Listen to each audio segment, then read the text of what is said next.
Olá, aqui é Alexandre Figueiredo, esta é mais uma edição do TV Linhaça. Pedimos para que vocês se inscrevam, compartilhem, deem um like, ajudem a divulgar o nosso canal, aperte o sininho e sabendo que o TV Linhaça precisa ter mais seguidores. Pois bem, o tema de hoje é: sejam bem-vindos, Beavis and Butthead. Pois bem, eu não fui, nos anos 90, não fui com a cara de Beavis and Butthead e confesso que detestava a dupla. Porque eram aquelas pessoas que gostavam de rock farofa, tinha um comentário grosseiro, sobre tinha um jeito ao mesmo tempo cínico, niilista, né? Naquela época eu era um pouco mais impulsivo, mas com o tempo passei a entender melhor o assunto e já não detesto tanto quanto era quando eu tinha 22 anos e tantos assim, quando cerca de 22, 23 anos. Então eu passei até de certa forma a ver uma validade no Beavis and Butthead. E olha que em 1997 eu escrevi, quando eu fazia o zine Tarantulaville, né, que o Beavis and Butthead acabou sem deixar saudades. E nessa época, 97, o Mike Judge, que desenhou, criou e escreveu os textos do Beavis and Butthead, né, inclusive até depois ele lançou um longa-metragem, colocando fazendo inclusive um clipe desenhando a banda Red Hot Chili Peppers, que fez uma cover de Love Roller Coaster como tema do filme. Então o Mike Judge estava fazendo um novo seriado, que era o Rei do Pedaço, King of the Hill, que foi justamente revelou o talento de dubladora da inesquecível Brittany Murphy, né? Então aí durante muito tempo o Beavis and Butthead ficou fora, né? E agora está sendo anunciada a volta em 2 temporadas, talvez, não sei, da dupla, né, com novos episódios, né? Pois bem, talvez o problema do Beavis and Butthead é que o seriado em si ele não tem problema algum. Na verdade, foi a leitura brasileira do seriado que causou uma indignação, né? A forma como o seriado foi encarado no Brasil, no qual os dois jovens, que na verdade eram uma paródia de adolescentes que o Mike Judge viu na vida real, né? E aí ele imitou os dois, né? Ele, através de overdubs, ele fazia a dublagem tanto do Beavis quanto do Butthead. E aí o que ele fazia era apenas um retrato do jovem estadunidense dos anos 90, né? Que ouvia rock farofa, que era tarado por mulheres siliconadas, né? Mulheres assim de corpão avantajado, né? Que eram bastante nihilistas, não gostavam de rock melódico, né? Que achavam muita frescura, né? Então isso era apenas um retrato, um diagnóstico, era uma criação do Mike Judge para retratar esse tipo de juventude que ele observava em sua vida. No Brasil é que o seriado Beavis and Butthead ganhou uma outra leitura, principalmente numa cultura rock meio enviesada que passou a ser deturpada nos anos 90, sobretudo através da dublê de rádio rock 89 FM de São Paulo e mais tarde da canastrona, da ultra canastrona Rádio Cidade do Rio de Janeiro. Então essa cultura rock toda distorcida, que trocou Legião Urbana por Raimundos, né? E de uma cultura rock que já teve Raul Seixas e hoje tem um Caio Coppola, essa cultura aí tratou Beavis and Butthead como se fossem consultores musicais, né? Ou seja, eles não eram jovens comuns, eles eram gurus, gênios, consultores. Isso é uma culpa de uma imprensa que tivemos, uma imprensa musical que tivemos nos anos 90, cada vez mais niilista, preocupada apenas com o grunge, com o rock barulhento, com toda aquela mesmice, né? Tanto que os geniais shoegazers britânicos dos anos 90, eles eram ignorados pela mídia brasileira, eram ignorados. O Ride não existia, né? O Ride ou outros grupos assim como Slowdive, como até não tão shoegazers assim como o Wedding Present, o On The Stuff, né, tudo mais, o House of Love.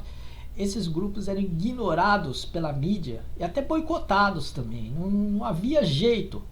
O Bizarro foi lançado de má vontade, poucas cópias, sumiu, não encontrou mais, né? Por sorte eu havia pego uma cópia em CD, uma cópia importada em CD, mas agora vendi um monte de discos por conta de uma crise econômica, né? Mas mesmo assim eu já conheço o repertório do Wedding Present e admiro muito a banda. Então essas bandas eram ignoradas no mercado de suposta cultura rock, que preferiu divulgar nulidades como Geniturtries, como até o asqueroso o Gigi Allen, que felizmente faleceu porque não valia coisa alguma e era um cara tão escatológico que acabou sendo vítima de sua própria escatologia, né? Incluindo drogas ou coisa parecida, né? Então gente assim muito ruim, que cultuava Charles Manson, cuja fazia letras sobre autoflagelo, que falava de destruição do cérebro ou coisa parecida, e eram bandas assim completamente ridículas, ridiculamente pesadas, ridiculamente barulhentas, né, de grunge, de pós-grunge, que só mesmo jornalistas nihilistas que passaram a dominar a mídia nos anos 90 que gostavam, que achavam genial, né? Tudo que for barulheira, tudo que for niilismo, autoflagelo, era tido como genial, como a salvação da humanidade. E aí vemos que até a atuação do Beavis and Butthead lá nos Estados Unidos é bem mais ingênua e bem mais inocente, né, do que o mercado grunge lá dos Estados Unidos, que cultuava Charles Manson como se fosse um ator de filmes B, e no Brasil o grungezinho que misturava punk com a Praça é Nossa, né, que criou as condições para o surgimento do Mamonas Assassinas. Mamonas Assassinas, que teve mais cartaz no Rio de Janeiro, no Rádio Carioca, teve mais cartaz na Rádio Cidade do que a Legião Urbana. Só para perceber as coisas, só para perceber a palhaçada que se tornou a cultura rock no Brasil dos anos 90 para cá. Pelo menos uma cultura rock mainstream, né? Não digo do que está fora do rádio, do que está restrito às lojas de discos mais obscuras, assim, que o pessoal que entende rock de verdade não ouve rádio, né, fica fora, não aparece na imprensa.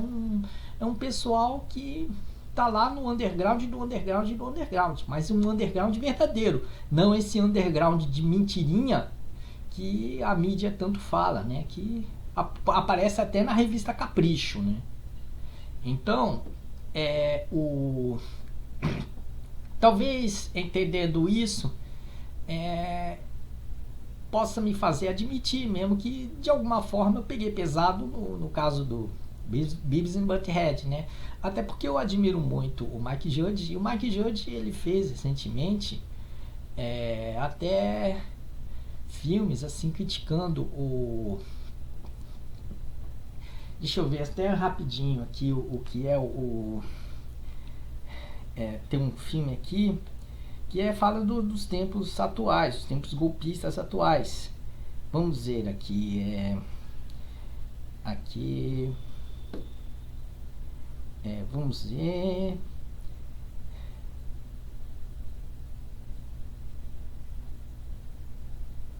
Porque tem que ver, consultando aqui o celular, pela internet, né?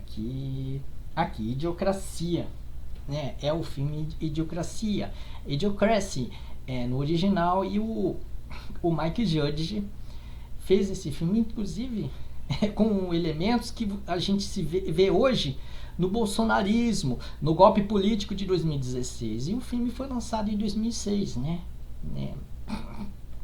E aí, realmente, o trabalho do Mike Judge é admirável, né? E a volta do Beavis and Butthead, eu admito, seja bem-vinda, e realmente que ele seja bem-vindo nessa nova experiência, né? Fica registrado aqueles textos que eu escrevi, de que o Beavis and Butthead não deixa saudades, mas voltando o Beavis and Butthead, então a gente deseja boa sorte ao Mike Judge e deseja sucesso, realmente. Porque, na verdade, o Beavis and Butthead que eu criticava eram os gurus visionários que a imprensa musical brasileira falava, né? Realmente não é talvez a criação não é a criação do Mike Judge, porque o Mike Judge tinha um propósito muito diferente do que essas colunas de rock brasileiras queriam de Beavis and Butthead, porque Beavis and Butthead no Brasil eram consultores de gosto musical, né? Ou seja, se o Beavis and Butthead exalta o Marilyn Manson, então o Marilyn Manson é a salvação do planeta, é a salvação da humanidade, né? Mas não foi o propósito do Mike Judge lançar essa ideia, porque para ele tanto faz gostar de Mötley Crüe, de Marilyn Manson, de White Zombie e não achar isso uma salvação do planeta, né? Salvação do planeta é coisa do Brasil mesmo, dessa cultura rock amalucada de pessoas que parece que só começaram a ouvir o Bad Company ontem. E é uma coisa totalmente ridícula. Então, fica aqui a minha boa sorte pro Mike Judge, né?